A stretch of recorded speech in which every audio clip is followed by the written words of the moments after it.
Speaking of good friends, our next guest, Sid, we believe is a good friend. Not sure he believes the same. Only one way to find out, Tim. Brian Burke is joining us here on Tim and Sid. Brian, having got to know us a little bit down through the years, and it's great to have you on the show, what is your opinion of the both of us now compared to when you were working in the NHL? About the same. I didn't like you then.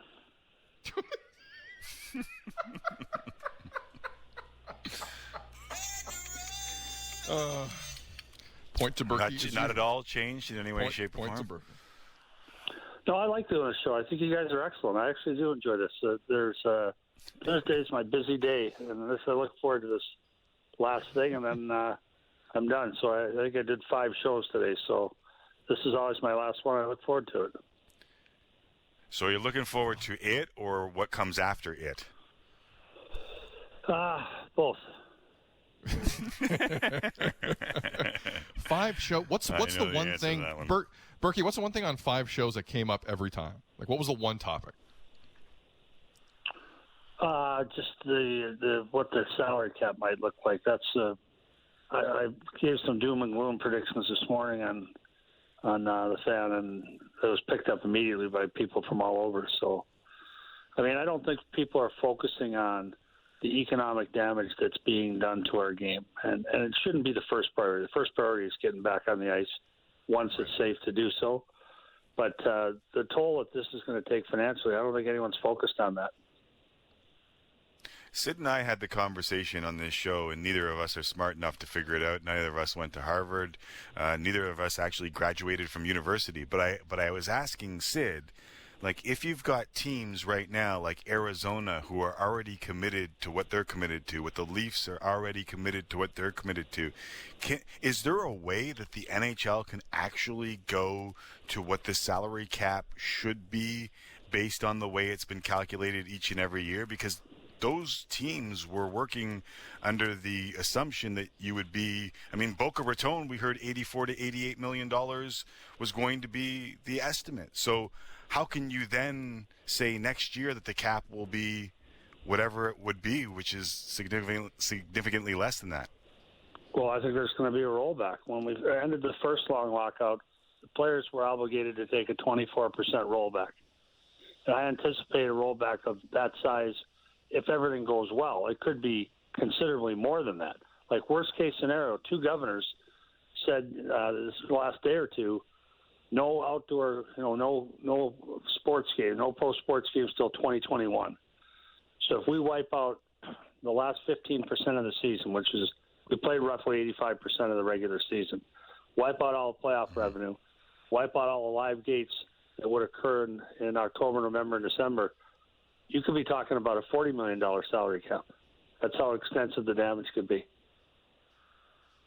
So if you're a pending free agent here, Berkey, like, what are the conversations like between you and your reps? Like, where do you go right now? Well, I think I feel badly for this group of players because there's some really good players in there. They're really good guys, like Alex Pietrangelo, Torrey Krug. These guys, I think, just wrong place, wrong time. A player doesn't get many shots at unrestricted free agency. Usually just gets the one big shot, sometimes 2. But and these guys have waited their turn, and they should get paid. And I don't think they're going to. But we're still going to play. And again, I don't want to sound all doom and gloom because I do believe we're going to make it through this. I think people need sports. I think they're important, and people will come back. But not until there's a vaccine. And I will not let my children go to a sporting event until there's a vaccine. So I'm a guy that loves hockey more than anybody, and I'm not going in an arena until there's a vaccine. Now, with all the great minds in Canada and the U.S. and around the world, they all huddle together on this. They could fast-track this, and maybe we get great news much sooner than a typical run, which is 12 to 18 months to develop a vaccine. But short of that, it's scary. And that one group of players, the RFAs and the UFAs, probably get screwed here pretty good. Berkey, as we're on the topic, sorry, Timmy, I got some breaking news here. Along the lines of signing guys and whatnot, St. Louis Blues just announced, Berkey, Marco Scandella has signed a new contract, 4-year deal, AVV 3.275. So in this environment, and I don't disagree with anything you just said, there is a bit of business being done. Any initial thought on that? It's pretty fresh. Well, I like that player. So that to me is a sensible salary for what he does for a team. And it's a sensible guy to lock up, quality person, good player. I think that money makes sense. I don't have his age right in front of me, but I don't think it's going to be a problem on a 4-year deal. I want to say he's 26 or 27. But no, that doesn't bother me. And if I were a GM, I would continue to sign players. Wherever the rollback's going to be, it's going to be. It doesn't mean a player is going to take less money because a rollback's coming. You would want to pay something on a current scale and then have it scaled back for year one, and then hopefully it bounces back. I do believe the game will come back strong. I do believe the buildings will fill up again. I just think we're looking at 12 to 18 to 24 months. I think people are scared of those numbers, but if you do the reading on what's happened in the past, unless technology has gotten that much further along, that's usually where you are on a vaccine. The one question I would have was, once you got back to normal, Brian, how quickly do you think the salary cap would jump back? Like, how quickly do you think the economic damage would be repaired given full capacity because there's a vaccine or something of the sort? Well, something of the sort is the key. It's got to be safe. I'm not going in the building. I'm not letting my children go in the building unless it's safe. Once that's safe, I'm back. Send me the invoice. I'm in. I'm a season ticket holder of the Leafs. I'm in right away. I think sports are really important to people, and I think they right now miss sports terribly and can't wait to get back in the building. I know I can't. So I think once it's safe, I think we recover quickly from it, but I don't think it's going to be that fast. Right. Brian Burke joining us here on Tim and Sid. We were talking to Elliot yesterday, and he brought up the point, and I don't disagree with him. Like, he didn't understand why people were calling for the season to be completely canceled at this moment. Burke, walk us through the economic ramifications for the NHL specifically if that were to take place, because I don't think people think that opinion through enough. No, Elliot's right. I hate agreeing with him, and it seldom happens. But the fact of the matter is, the league is exhibiting great leadership here. There's no reason to cancel the season, and there's no reason to announce for lockdown until June 1st. They're going out 2-3 weeks at a time. They're giving people hope. You could have a miracle breakthrough on a vaccine. We could get back to work sooner. We could go with these neutral site games with no one in the building. And that's my prediction. When we play again, it will be to empty buildings. But even that's a huge first step to get these games back on the air. So to me, right now, so my season tickets with the Leafs, I missed, 8-9 games left at home, 7 or 8. They owe me that money for those games, or they got to play those games. So I got my invoice. My ticket rep is a really nice young guy. I got my invoice and my bill for playoff tickets. Immediately got a note back when they paused and said, we'll defer collecting any money at all till we see what's going on. I've since received a second one. But I would at a minimum, expect that the games I missed last year, I get credit for those next year. So that revenue is lost. Even if it's applied forward, it represents money for games that weren't played and subsequently lost. Playoff. Now, a home gate, to give you an idea, a home gate for the Toronto Maple Leafs is worth around $2 million a night. So for them to miss, say, 10 home games at the start of next year, that's $20 million right there for missing 10 home games. If they miss half the year at home, that's $40 million. Be 21 games. So it's not insignificant. It's massive amounts of money.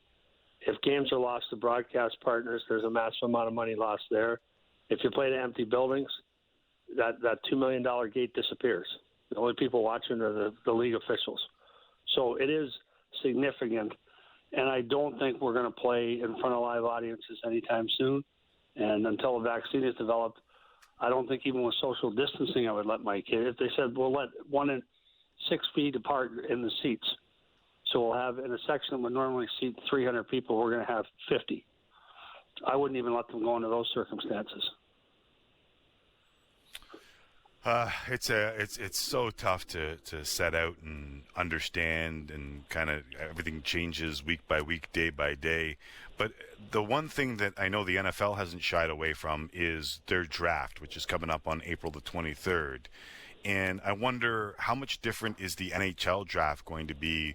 I know they've pushed it back, but we're going to get to that point eventually. Where do you think we are with the draft in the NHL? Oh, they'll have a draft. They just don't know the draft order yet.